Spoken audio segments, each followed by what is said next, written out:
नमस्कार, किसान समाचार में आप सभी का स्वागत है। सबसे पहले मुख्य समाचार।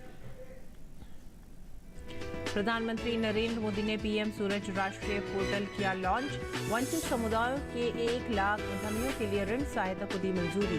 प्रधानमंत्री ने सीवर और सेप्टिक टैंक श्रमिकों में आयुष्मान स्वास्थ्य कार्ड और पीपीई किट का भी किया वितरण। विभिन्न सरकारी योजनाओं के लाभार्थियों के साथ की बातचीत।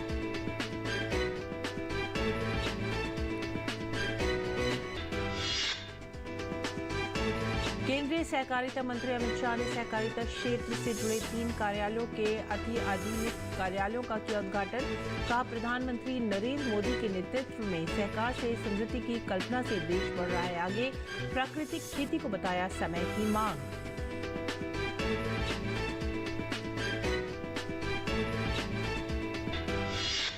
वनस्पति तेल आयात में आई 13% की कमी। फरवरी में 9.75 लाख टन पहुंचा। इंडोनेशिया और मलेशिया से भारत करता है पाम ऑयल का आयात, जबकि अर्जेंटीना ब्राजील से सोयाबीन तेल का होता है आयात।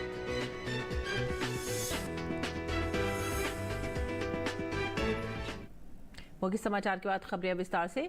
प्रधानमंत्री नरेंद्र मोदी ने प्रधानमंत्री सामाजिक उत्थान और रोजगार आधारित जन कल्याण पीएम सूरज राष्ट्रीय पोर्टल लॉन्च किया और वंचित समुदाय के 1 लाख उद्यमियों के लिए ऋण सहायता को मंजूरी दी। इस कार्यक्रम में देश भर के 470 से अधिक जिलों से वंचित समूहों के विभिन्न सरकारी योजनाओं के लगभग 3 लाख लाभार्थियों ने हिस्सा लिया। प्रधानमंत्री ने national action for mechanised sanitation ecosystem Namaste के तहत सीवर और सेप्टिक टैंक श्रमिकों को आयुष्मान स्वास्थ्य कार्ड और पीपीई किट का भी वितरण किया। प्रधानमंत्री नरेंद्र मोदी ने जैसे ही बटन दबाया वैसे ही सीधे गरीबों के बैंक खातों में 720 करोड़ रुपए की सहायता राशि पहुंच गई। इससे वंचित वर्ग के 1 लाख उद्यमियों को फायदा पहुंचा, जो समाज के सबसे कमजोर तबके की नुमाइंदगी करते हैं। पीएम मोदी ने कहा कि आज दलित, पिछड़े और वंचित समाज के कल्याण की दिशा में देश एक और बड़े अवसर का साक्षी बन रहा है। उन्होंने कांग्रेस पर दलित, वंचित, पिछड़ा और आदिवासी समाज को पीछे रखने का आरोप लगाया और कहा कि ये वर्ग आगे आ जाता तो इनकी परिवारवादी राजनीति बंद हो जाती। मोदी जब दलित, वंचित समाज की सेवा के लिए कुछ भी करता है तो इंडी गठबंधन वाले लोग सबसे ज्यादा चिढ़ जाते हैं। कांग्रेस वाले कभी नहीं चाहते कि दलितों, पिछड़ों, आदिवासियों का जीवन आसान बने। वो तो आपको बस तरसा कर ही रखना चाहते हैं। आप किसी भी योजना को देखिए, इन्होंने आपके लिए शौचालय बनवाने का मजाक उड़वाया। इन्होंने जनधन योजना और उज्ज्वला योजना का विरोध किया। जहां राज्यों में इनकी सरकारें हैं, कई योजनाओं को इन्होंने आज तक लागू नहीं होने दिया। ये जानते हैं कि दलित, वंचित, पिछड़ा, ये सारे समाज और वहां के युवा अगर आगे आएंगे तो इनकी परिवारवादी राजनीति की दुकान बंद हो जाएगी। प्रधानमंत्री ने कांग्रेस पर वंचित वर्ग के लोगों को उनके भाग्य के भरोसे छोड़ने का आरोप लगाया। उन्होंने कहा कि कांग्रेस की सरकारों ने वंचित वर्ग के लोगों के महत्व को कभी नहीं समझा। कांग्रेस की सरकारों ने देश के विकास में वंचित वर्ग के महत्व को कभी समझा ही नहीं था। उनको परवाह ही नहीं थी। इन लोगों को कांग्रेस ने हमेशा सुविधाओं से वंचित रखा। देश के करोड़ों लोगों को उनके भाग्य के भरोसे छोड़ दिया गया। और दुर्भाग्य देखिए, ऐसा एक माहौल बन गया कि भाई ये योजनाएं, ये लाभ, ये जीवन तो उनके लिए है, हमारे लिए तो नहीं, हमें तो ऐसे ही मुसीबतों में जीना है। ये मानसिकता बन गई और इसके कारण सरकारों के खिलाफ शिकायत भी नहीं रही। मैंने उस मानसिक दीवार को तोड़ दिया है। अगर आज अच्छे घरों में गैस का चूल्हा होगा तो वंचित के घरे में भी गैस का चूल्हा होगा। अगर अच्छे अच्छे परिवारों के बैंक के खाते होंगे तो गरीब का, दलित का, पिछड़ों का, आदिवासी का, उसका भी बैंक खाता होगा। प्रधानमंत्री ने सामाजिक उत्थान एवं रोजगार आधारित जन कल्याण यानी पीएम सूरज राष्ट्रीय पोर्टल का शुभारंभ किया। उन्होंने कहा कि 2014 में केंद्र सरकार ने सबका साथ सबका विकास के विजन के साथ काम करना शुरू किया। जिन लोगों ने सरकार से उम्मीद छोड़ दी थी, सरकार उनके पास पहुंची और देश के विकास में उन्हें भागीदार बनाया। Bureau report, DD news. प्रधानमंत्री ने अनुसूचित जाति, पिछड़ा वर्ग और स्वच्छता कार्यकर्ताओं सहित वंचित समूहों की विभिन्न सरकारी योजनाओं के लाभार्थियों के साथ बातचीत भी की। आप अपने व्यवसाय के जरिए किसानों की मदद कर पाते होंगे तो वो कैसे करते हैं और भविष्य में आप क्या करना चाहते हैं? मैंने इसमें एक इनोवेटिव प्रोडक्ट बनाया है जो सारे किसानों को बहुत फायदेमंद है और वो देश के हर किसान को वो अगर वो यूज करता है तो उनके काफी सारी जो वेस्ट वाटर है वो बच सकता है। तो आपने खुद ने इसको इनोवेट किया है, खुद ने बनाया इसको? हाँ, ये इसको मैंने खुद बनाया है और इसके लिए मुझे भारत सरकार से पेटेंट मिला है। मतलब आप किसानी भी करते हैं, जल संरक्षण करते हैं, एक प्रकार से आप तो पर्यावरण का भी काम कर रहे हैं, दोनों काम कर रहे हैं। Yes sir. अगर कृषि क्षेत्र में कोई उद्यमी आना चाहे तो आप उनको क्या सलाह देंगे? भारत एक कृषि प्रधान देश है और मैं ये जो भी नए उद्योजक है उनको बोलना चाहूंगा कि आप भी ऐसी स्कीम का बेनिफिट्स ले और अपना फायदा करें।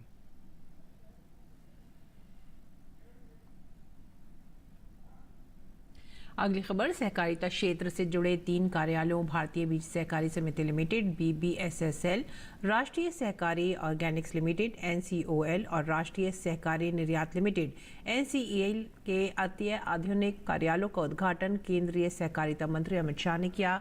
नई दिल्ली के वर्ल्ड ट्रेड सेंटर सभागार में आयोजित कार्यक्रम में केंद्रीय सहकारिता मंत्री ने कहा कि प्रधानमंत्री नरेंद्र मोदी के नेतृत्व में सहकार से समृद्धि की कल्पना से देश आगे बढ़ रहा है।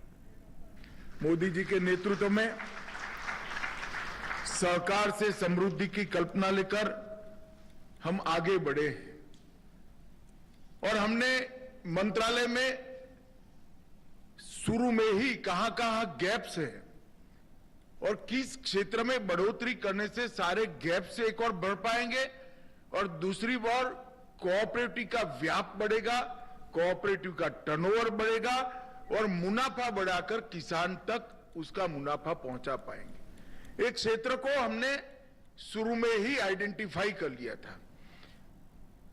केंद्रीय सहकारिता मंत्री अमित शाह ने देश में प्राकृतिक खेती के महत्व को बताते हुए कहा कि ऑर्गेनिक खेती समय की मांग है।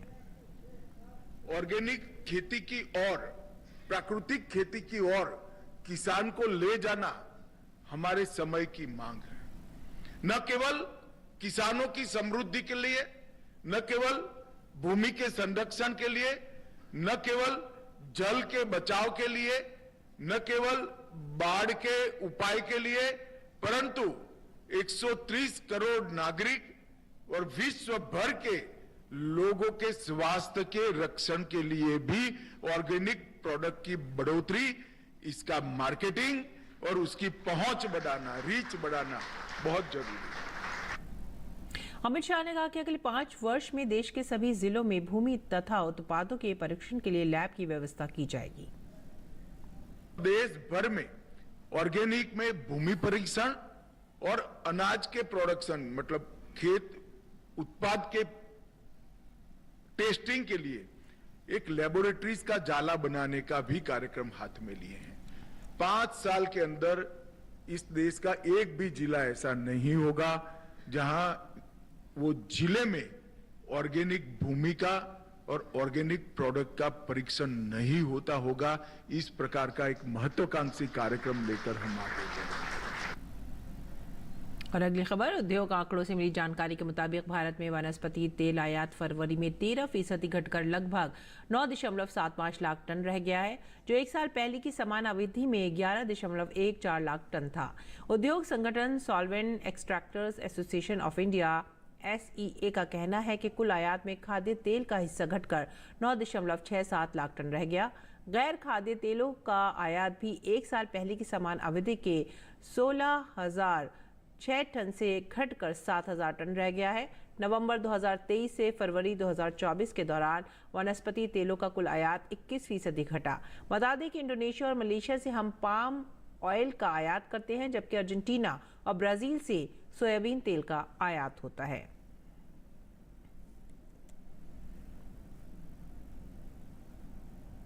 और देश के उपभोक्ताओं को उचित मूल्य पर राशन और अन्य तरह की रसद व खाद्य सामग्री उपलब्ध कराने के लिए भारतीय राष्ट्रीय उपभोक्ता सहकारी संघ लगातार काम कर रहा है। इसी क्रम में नई दिल्ली स्थित पटेल चौक मेट्रो स्टेशन के सामने एनसीसीएफ का आउटलेट खोला गया है। आउटलेट का उद्घाटन करने आए केंद्रीय उपभोक्ता मामलात मंत्रालय के सचिव रोहित कुमार सिंह ने कहा कि इस आउटलेट के खुलने से यहां से आने जाने वाले लोगों को सस्ती दर पर रसद, भारत दाल, भारत आटा और भारत चावल सहित अन्य तरह की खाद्य सामग्री उचित मूल्य पर मिलेगी। इसी विषय पर हमारे संवाददाता ओपी यादव ने बात की केंद्रीय उपभोक्ता मामला सचिव रोहित कुमार सिंह से। उपभोक्ताओं को सस्ती दर पर खाद्यान्न उपलब्ध करवाने के साथ साथ किचन से जुड़ी सामग्री उपलब्ध कराने के लिए केंद्र सरकार लगातार काम कर रही है। अभी एनसीसीएफ का आउटलेट पटेल चौक मेट्रो स्टेशन के सामने खुला है। इसका क्या फ़ायदा होगा और उपभोक्ताओं को कितना मदद मिलेगी, इसी विषय पर बात करने के लिए हमारे साथ मौजूद है सेक्रेटरी रोहित कुमार सिंह जी। सर, लगातार ये काम जारी है, कोरोना काल हो या उसके बाद के कई दौर आए हैं, लेकिन आपका ये काम लगातार जारी रहा है। इसका कितना फ़ायदा हम देखें और किस रेट पे उपभोक्ताओं को मिलेंगे? देखिए, सरकार की सर्वोच्च प्राथमिकता है कि उचित दरों पर जो आवश्यक वस्तुएं हैं वो जनता को उपलब्ध कराई जाए।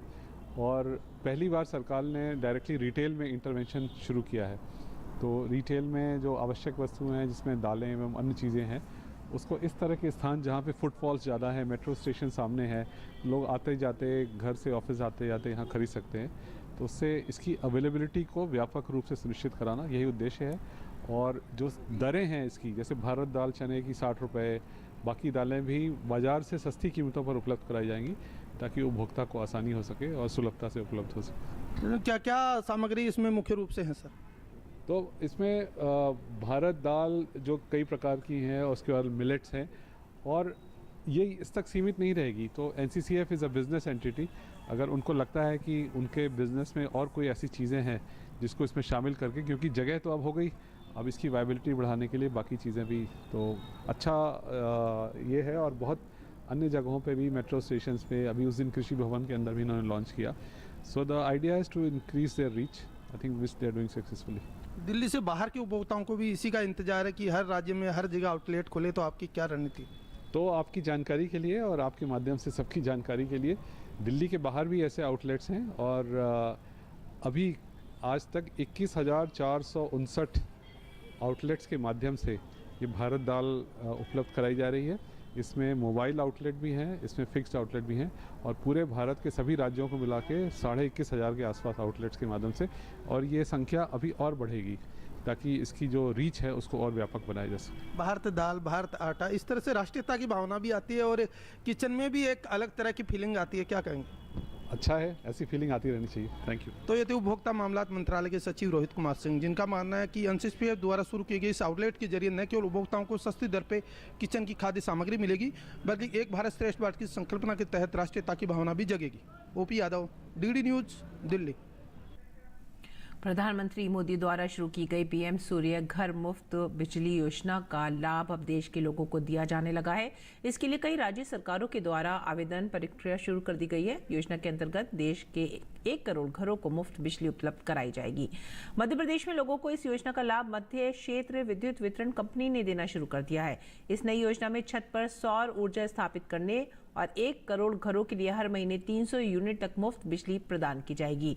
इस योजना के अंतर्गत 1 किलोवाट के सोलर संयंत्र लगाने पर 30,000 रुपये, 2 किलोवाट सोलर संयंत्र लगाने पर 60,000 रुपये तथा 3 किलोवाट या उससे ऊपर के सोलर संयंत्र स्थापना पर 78,000 रुपये तक की सब्सिडी केंद्र सरकार द्वारा दी जा रही है। और आइए अब जानते हैं मंडी भाव।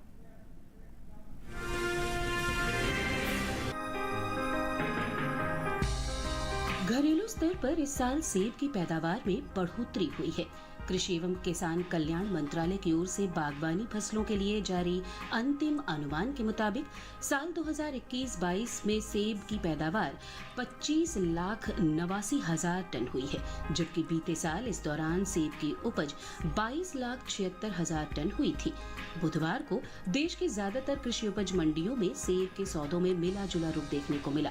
कहीं भाव चढ़े तो कहीं घटे, जबकि कुछ मंडियों में इस दौरान सेब के सौदों में कोई बदलाव देखने को नहीं मिला। फिलहाल आवक सामान्य है।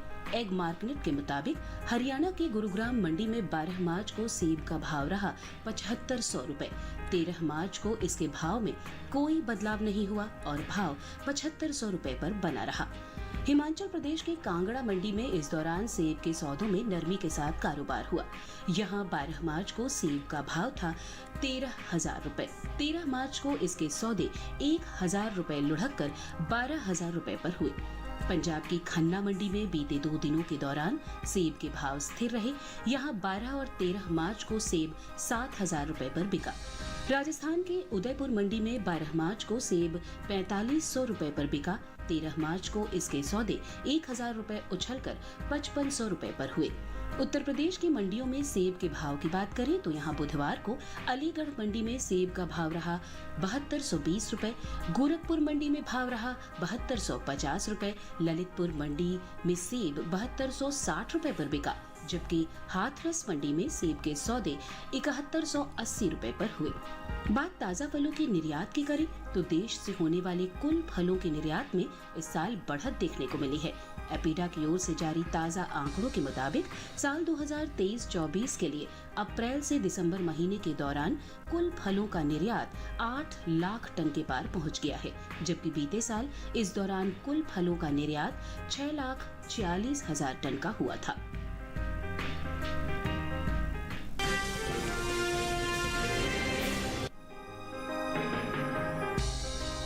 हाल ही में केंद्र सरकार ने विपणन सीजन 2024-25 के लिए रबी फसलों के न्यूनतम समर्थन मूल्य में बढ़ोतरी की है, जिसमें रबी गेहूं भी शामिल है। रबी गेहूं की एमएसपी साल 2023-24 में 2125 रुपए प्रति क्विंटल थी, जिसे बढ़ाकर 2275 रुपए प्रति क्विंटल कर दिया गया है। फिलहाल मंडियों में गेहूं की आवक सामान्य है। हाजिर भाव की बात करें तो बुधवार को धोराजी और इंदौर मंडी में गेहूं के सौदों में मजबूती के साथ कारोबार हुआ। वहीं बदायूं मंडी में नरमी रही, जबकि उदयपुर मंडी में कोई बदलाव नहीं हुआ। एग मार्केट के मुताबिक गुजरात की धोराजी मंडी में 12 मार्च को लोकवान गेहूं का भाव रहा 2450 रुपए। 13 मार्च को इसके भाव में 10 रुपए की तेजी आई और भाव जा पहुंचा 2460 रुपए प्रति क्विंटल पर। इसी तरह मध्य प्रदेश के इंदौर मंडी में गेहूं के सौदों में मजबूती के साथ कारोबार हुआ। यहां 12 मार्च को गेहूं का भाव था 2225 रुपए। 13 मार्च को इसके सौदे 215 रुपए उछलकर 2440 रुपए पर हुए। राजस्थान के उदयपुर मंडी में 12 मार्च को गेहूं का भाव रहा 2850 रुपए। 13 मार्च को इसके भाव में कोई फेरबदल नहीं हुआ और भाव 2850 रुपए पर बना रहा। उत्तर प्रदेश के बदायूं मंडी में बीते मंगलवार को धारा गेहूं का भाव था 2545 रुपए। बुधवार को इसके सौदों में 25 रुपए की गिरावट आई और भाव 2520 रुपए पर आ गया। उत्तर प्रदेश की दूसरी मंडियों में धारा गेहूं की बात करें तो बुधवार को अलीगंज मंडी में गेहूं का भाव रहा 2315 रुपए। आनंद नगर मंडी में भाव रहा 2125 रुपए। प्रतापगढ़ मंडी में गेहूं 2490 रुपए पर बिका, जबकि सफदरजंग मंडी में धारा गेहूं के सौदे 2550 रुपए पर हुए। वही बात गेहूं की पैदावार की करें तो 29 फरवरी को कृषि एवं किसान कल्याण मंत्रालय की ओर साल 2023-24 के लिए प्रमुख खरीफ और रबी मौसम फसलों की पैदावार का दूसरा अग्रिम अनुमान जारी किया है। इसके मुताबिक पिछले कृषि वर्ष से जायद के मौसम को रबी मौसम से अलग कर दिया गया है और इसलिए इस साल क्षेत्र, उत्पादन और उपज के दूसरे अग्रिम अनुमान में सिर्फ 2 ही मौसम को शामिल किया गया है, जो है खरीफ और रबी मौसम। कुल गेहूं की पैदावार को देखें तो साल 2023-24 के दौरान गेहूं का उत्पादन 1120.19 लाख मीट्रिक टन अनुमानित है, जो पिछले साल के 1105.54 लाख मीट्रिक टन उत्पादन की तुलना में 14.65 लाख मीट्रिक टन अधिक है।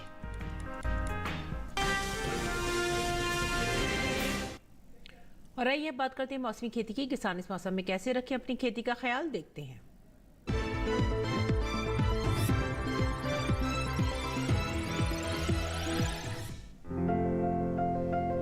हिमाचल प्रदेश के किसान इस समय मूंग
और आइए अब नजर डालते हैं कुछ और खबरों पर। खास खबर में केंद्रीय गृह मंत्री अमित शाह ने नागरिकता संशोधन विधेयक की अधिसूचना पर कहा कि सीएए से इस देश के अल्पसंख्यकों या किसी और व्यक्ति को डरने की जरूरत नहीं है, क्योंकि सीएए में किसी की नागरिकता लेने का प्रावधान नहीं है। नागरिकता संशोधन कानून को लेकर केंद्रीय मंत्री हरदीप सिंह पुरी ने कहा कि इससे किसी की नागरिकता नहीं जाएगी, इसकी आलोचना का कोई मतलब नहीं है। केंद्रीय मंत्री अनुराग सिंह ठाकुर ने हमीरपुर से भाजपा को उम्मीदवार बनाए जाने पर पार्टी का आभार जताया। उन्होंने कहा कि मुझे पूर्ण विश्वास है कि हम इस बार इतिहास रचेंगे। एक राष्ट्र एक चुनाव पर पूर्व राष्ट्रपति रामनाथ कोविंद की अध्यक्षता वाली उच्च स्तरीय समिति ने अपनी रिपोर्ट राष्ट्रपति द्रौपदी मुर्मू को सौंप दी है। समिति को लोकसभा, विधानसभाओं, नगर पालिकाओं और पंचायतों के लिए एक साथ चुनाव कराने के लिए संभावनाएं तलाशने और सिफारिशें करने का काम सौंपा गया था। जम्मू कश्मीर के राजौरी जिले में बेरोजगार और आर्थिक रूप से अक्षम व्यक्तियों को सशक्त बनाने की दिशा में एक महत्वपूर्ण पहल के तौर पर राजौरी में औद्योगिक प्रशिक्षण संस्थान ITI ने PM विश्वकर्मा योजना के कार्यान्वयन को शुरू कर दिया है। दिल्ली के मुख्यमंत्री अरविंद केजरीवाल के हिंदू शरणार्थियों पर दिए विवादित बयान के बाद उनकी हर तरफ आलोचना हो रही है। उन्होंने कहा है कि पाकिस्तानी हिंदू शरणार्थियों के कारण दिल्ली में अपराध की घटनाएं बढ़ेंगी। शाहजहां शेख के खिलाफ चल रहे मामले को लेकर ईडी ने संदेश खाली के विभिन्न स्थानों पर छापेमारी अभियान शुरू कर दिया है। ईडी की टीम ने धामाखली के एक मछली बाजार में छापेमारी की है। बाजार के प्रमुख साझेदारों में से एक नजरुल मोल्ला शाहजहां शेख का करीबी सहयोगी बताया जा रहा है। रक्षा मंत्रालय ने 34 उन्नत हल्के हेलीकॉप्टर की खरीद के लिए हिंदुस्तान एरोनॉटिक्स लिमिटेड के साथ 8,073 करोड़ रुपए के 2 अनुबंधों पर हस्ताक्षर किए हैं। रक्षा मंत्रालय ने भारतीय सेना के लिए 25 उन्नत हल्के हेलीकॉप्टर और भारतीय तट रक्षक बल के लिए 9 उन्नत हल्के हेलीकॉप्टर की खरीद का सौदा किया। उत्तर प्रदेश में समाजवादी पार्टी नेता और पूर्व कैबिनेट मंत्री गायत्री प्रजापति के घर प्रवर्तन निदेशालय ने छापा मारा है। प्रवर्तन निदेशालय ने गायत्री प्रजापति के महिला मित्र गुड्डा देवी के घर पर भी ईडी ने छापा मारा। DRI ने 4 राज्यों में छापे मारकर 12 तस्करों को गिरफ्तार कर विदेश से तस्करी कर लाए 40 करोड़ रुपए का 61.08 किलो सोना, 13 लाख रुपए कैश और 19 गाड़ियों को जब्त किया है। DRI ने राइजिंग सन नाम से इस ऑपरेशन को चलाया। और इसी के साथ ही आप हमारी पूरी टीम को दीजिए आज्ञा। नमस्कार।